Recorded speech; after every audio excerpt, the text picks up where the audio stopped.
Hey everybody, it's Wisconsin Shoe Guy here, and late night video.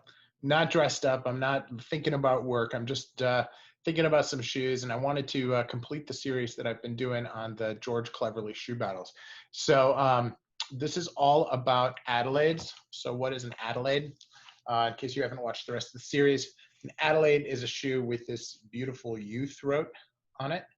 And the shoes that I'm comparing in this particular shoe battle all have a cap toe on them as well. So they're the cap toe, U throat. They all also have heel caps, although I am going to introduce one video tonight that I'm actually going to cover one without the heel caps and without the cap toe. I do have wingtip Adelaide as well, and maybe I'll take some time to do that as in addition if I've got time to do all four. But really want to point this out because I think that the cap toe Oxford is generally considered one of the most basic dress shoes, especially in America. But the Adelaide is really taken over in Europe, especially in the UK, as being the primary normal dress shoe. Now these are brogues, semi-brogues. That does take the formality down a little bit, but it doesn't really impact most international business settings in the continent or in the United States. So I can't speak to Asia. I've never done business in Asia, so sorry. Same with Latin America. I just don't know. So, but very interested in hearing your comments. Africa as well, obviously. I'm not an expert on those parts of the globe, so would really appreciate any insight that you can lend as to the formality of business dress. So, but today we're going to talk about two English brands. This is George Cleverley. Conventional knowledge says that these are produced in the Crockett and Jones factory, but they are, this is George Cleverley design.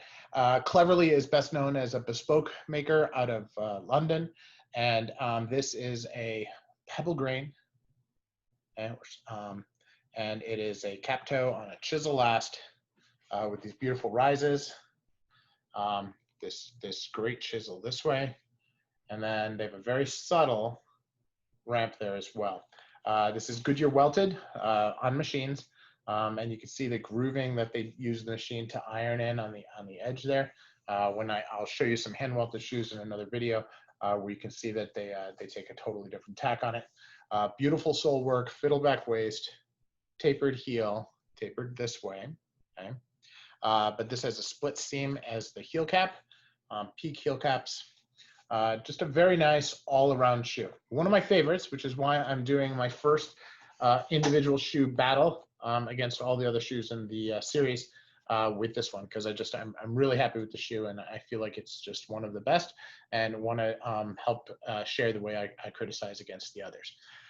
So first things first, we're going to do the stitch density. So we're going to look at the stitch density on the sole and on the cap, and help you see that against the next shoe. Now the next shoe is the Trickers Belgrave. Now, this is a very light color. I really love light colored shoes. I wear a lot of light blue and light gray suits, and I like the way that they look with them. I also have some suits with brown in them, which this goes just fantastic with. Just a really, really nice color. This is the lightest brown in my arsenal. Now, you'll notice that there's a few things on here that are very similar, right? You have a really nice rise on this side, but on here, it's a little bit more rounded, okay? You have more of a square, like a round square last versus a chisel. This is got no ramp on it at all, okay? It is still an Adelaide. It still has a cap toe. It has no medallion. There are no peaks on the back, or on the back heel cap. And then here, this is not a full seam. This is only a small seam at the bottom. So this is a single piece of leather. Okay? Now that seam is also a sign of quality. Some of my Adelaides actually have no seam in the back, and that's even greater quality. Now, as we look at the heel, this is not a tapered heel. It is not really tapered here. It does not have a fiddle back. It has a very, very slight bevel, so slight that I'm not even going to call it a bevel. It does have a blind stitch sole, which is unusual for trickers. As I've been looking at the website and as I in my own collection, this is the only trickers that I found that has a blind stitch sole, and I do like it. So what does blind stitch mean? When they're sewing the sole on, they actually will cut a groove out along the sole where they'll peel back the leather, then they'll cut the groove in the sole like they do for regular Goodyear welted. They'll stitch it on the machine, and then they'll glue the little flap back. Now this is so well done, you can't even see where the flap is. You get a pure Meerman, okay, you'll be able to see where that flap line is. Sometimes even on Carmina, you'll be able to see that. Now, hold this in comparison to the Cleverley, and you can see where they've gone a step further. They've shaved down the waist. They've got, obviously, it's much narrower right here. The heel is like on a different planet. Very, very different craftsmanship that go into the Cleverley here, which is why the cost on the Cleverley is different. It helps if I don't put them on top of the mouse, then you can see that they are indeed the same size. So these are both a UK 10. Now, if we look at them this way, right, these are both a UK 10F, but the tricker seems a little bit wider. Now, if we hold them this way, okay, they're about the same. Okay. I don't see that they're remarkably different except for the width right here. And so I'm going to tell you something that is the way that this feels, because I think that that's important. When you think about how a wide shoe feels, it feels kind of like this. Okay, I'm sure everybody's got a pair like this. It's a sandal. I put 20,000 steps on this shoe today, and it's doing just fine. But when you think about this, right, you want really good support here. You want it tight here, but you do want the room on the inside so that it's really comfortable. Okay, I wear this hiking. I actually bought my first pair of these in Hawaii to go walking along the rocks. Okay, perfect shoe for that. Never think of using this, but this has great support from here all the way around. Okay, feels really nice and tight. And here, it feels loose. Not too loose. It just feels loose, like your foot has room to breathe. Okay, on these, it does not feel loose. It does not feel tight. Okay, but it feels snug, like the foot is in a sock. Okay, or in this case, the sock is in a sock. Okay, so something to think about. So just a slight difference there. So let's take a look at the stitch density. Again, we'll look at the stitch density here, and we'll look at it here.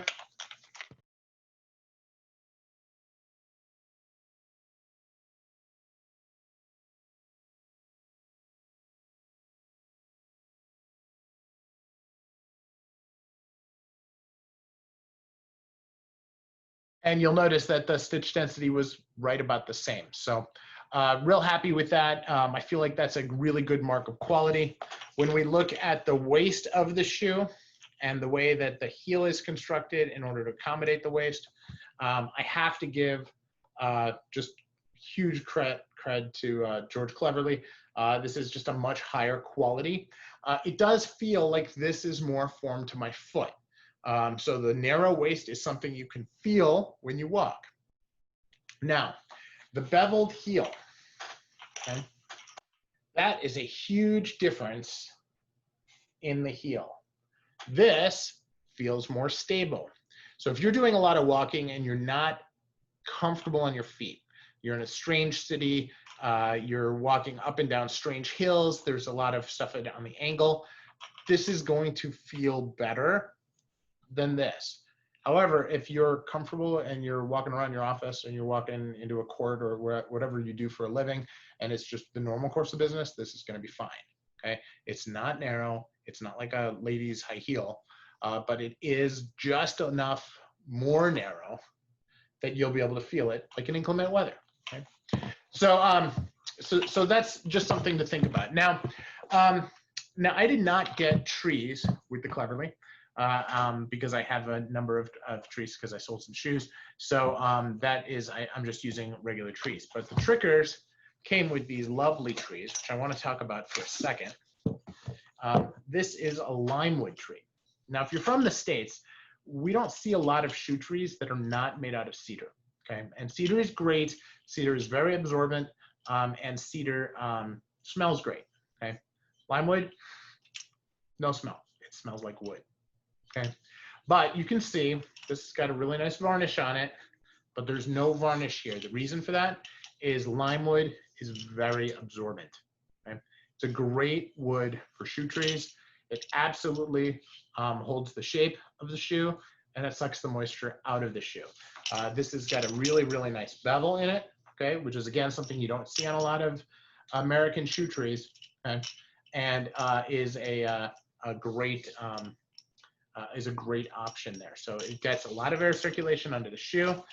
They dry quickly. Now I have these trees for my other trickers, which I've had for about a year now, and I will say that they stand the test of time. They stand the test of use. I've worn those in the rain. I've come home, I've put the trees in them, and 2 hours later, the shoes are fine. Right? So just really important, use good shoe trees, take care of your shoes, right? Okay, so the last thing I want to talk about is style, right? As you look at the comparison of the shoes, there is a stylistic difference that I would venture to guess most people won't notice. Okay, so I'm going to look at this shoes here, and there's a glaring difference between them, but I'm not going to say what they are.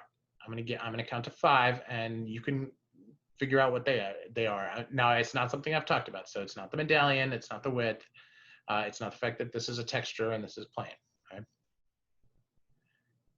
Okay, so what is different? Take a look at the lacing. That's right. On the Cleverley, the lacing is very wide, okay, and then it's tapered to be narrow. And on the trickers, it's completely uniform. Now, I first noticed this when I had a pair of Allen Edmonds, and Allen Edmonds is a similar brand to Trickers. Okay? What do I mean by that? They make a lot of shoes, okay? Thousands and thousands of shoes a day, okay? And they really focus in on making good quality shoes that are going to last a long time, and that's their key to business, right? They are not a great style house. Most people think of Allen Edmonds. They also think this way about Alden, and I know a lot of people will freak out that I put Alden and Allen Edmonds in the same sentence because there is a difference in quality. Right? Alden is basically the quality of Allen Edmonds back in the 90s, early 90s. But if you look at from a style perspective, the words that come to mind are stodgy, old-fashioned, not very sleek, definitely not like Italian. Okay? When you look at English shoes, traditionally, the style is actually really good. You've Crockett and Jones, George Cleverley, Gastiano and Girling is like on the edge, taking all of the great things about Italian, all the great things about English, bringing it together. Then you have, Barker, which is just like pushing the edge of funky colors and different patterns, doing all kinds of different things. You've got Grenson, which is, I've seen some really interesting things coming out of Grenson, and haven't owned any, which is why I don't know much about them. But then you look at Trickers. And Trickers is best known for the country shoe, okay? Kind of like Cheney, okay? Another example. Good, solid British brand, makes great shoes, but has a conservative bent. Allen Edmonds in the United States, the same way. And Allen Edmonds, like Trickers, has short, consistent lacing throughout. Now, why does this matter? When most men wear an Oxford, that Oxford fits their foot in this pattern. Okay, I'm just gonna open it up. Okay, it's gonna open like this. Okay, so when you see a lot of guys with shoe picks, you'll see this V. Okay, we call it a V gap, okay, on the forums, and we spend a lot of time talking about it. People want to have different shoes that don't have a V gap and this and that and everything. That V gap is normal, right? Some people, that's the way that shoe fits their feet. Okay, if you've got a really high instep, right, it's going to fit that way. Well, when you have a V gap on shoes like this, it looks different. And let me show you. All right. Now, the laces are almost the same length across. They're wider than they are here, but they're consistent. So these shoes are designed to compensate for somebody who has a V gap. And if you don't have a V gap, then it looks up and it curves up your foot like your foot does to your ankle, where it's narrower and it's nicer style. Okay. Now, we can decide what you like, okay? Because that's really not for me or anybody else to tell you. And I think that that's a clear distinction. I happen to like the way that looks, but I grew up and I'm used to this. Okay, so and I found a lot of my European shoes all have that angle. I was very surprised to see the Trickers does not. Okay? That it's along the same lines as my Allen Edmonds. So this is my only pair of Trickers Oxfords. I don't know whether or not that's consistent. I will look into it. I'm anxious to hear your comments on the same thing. But that is the end of the analysis. So stitch density, check. They're very well made. Waists goes to George Cleverley. The fiddleback goes to George Cleverley. The sole work is pretty darn even, okay? These are great soles, okay? They really are. This came with the nails. This doesn't have nails. I don't really need the nails, so that doesn't really bother me, okay? If you look at the edge of the sole, this is ironed on the bottom, but not on the top. So when they put it into the machine to do the edge, they spend a little bit of time with it, but they did not spend the amount of time that they did with this one. This one is very, very well formed. You can even see that just at the front. Okay, this is basically flat. This has fudging, okay, which means they ran the little wheel over the welt on the top, tied the stitches. It looks pretty darn nice. This has no fudging. Now this is a pebble grain, so maybe fudging just isn't necessary for it. It doesn't look bad, but it doesn't have that detail of finish either. Okay? So all in all, I'm gonna say from a style perspective, from the way I like my shoes, I like the Cleverley better. All right. That's not to say that there's anything wrong with the Trickers. And if you're looking at this from a pure price comparison standpoint, the Trickers are easily 100, 125 pounds, British pounds sterling, cheaper. So from a value standpoint, the Trickers are a better shoe. Okay? From a style standpoint, if money is not an object, if this is something that you're wearing because you really want it to look just right, you cannot go wrong with the George Cleverley Adam. I'm very happy with these shoes, and I can't say enough good things about them. So I will give the Cleverleys the win. But there are drawbacks, right? They didn't do a great job finishing on the heel cap. Yeah, that's about it. I would say if you look at the interior of the shoe, and I've noticed this on a number of the reviews I've done with the Cleverley is just not that soft on the inside. It's not bad, but it's not elegantly soft. Okay? So that would be another thing that I would call against it. But those are two very minor, relatively insignificant things, and it has a lot of positives. So this is Wisconsin Shoe Guy. Thank you so much for watching. Please let me know your feedback in the comments, and I look forward to hearing from you. Thank you.